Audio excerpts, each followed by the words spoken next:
Break બાદ અન્ય સમાચારો પર નજર કરી અમદાવાદથી સમાચાર છે। વટવા જીઆઈડીસીમાં આગનો બનાવ બન્યો છે। રામદેવ એસ્ટેટ 4માં જયશ્રી કેમિકલમાં આગ લાગી છે। આગ લાગતા ફાયર વિભાગની ટીમ ઘટના સ્થળે પહોંચી। ફાયર વિભાગ દ્વારા આગને કાબૂમાં લેવાનો પ્રયાસ હાથ ધરાયો। અગાઉ પણ આ જ કંપનીમાં આગ લાગી હતી। ભારે જહેમત બાદ આગને કાબૂમાં આખરે લેવામાં આવી છે।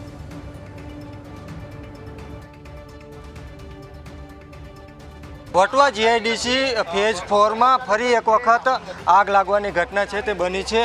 જીઆઈડીસીના રામદેવનગર એસ્ટેટમાં જયશ્રી કેમિકલમાં આગ લાગી છે। મહત્વનું છે કે થોડા સમય પહેલાં આ જે જયશ્રી કેમિકલ છે ત્યાં ભયંકર આગ છે તે લાગી હતી।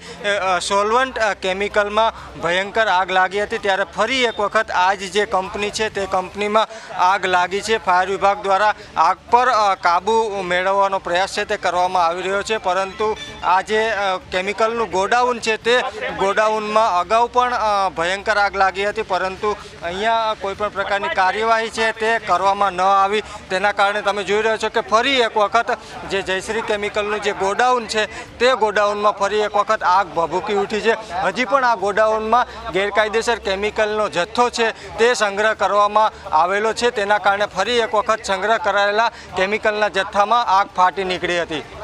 કેમેરામેન નરેશ બુટિયા સાથે દીપેન પઢિયાર, ન્યૂઝ કેપિટલ।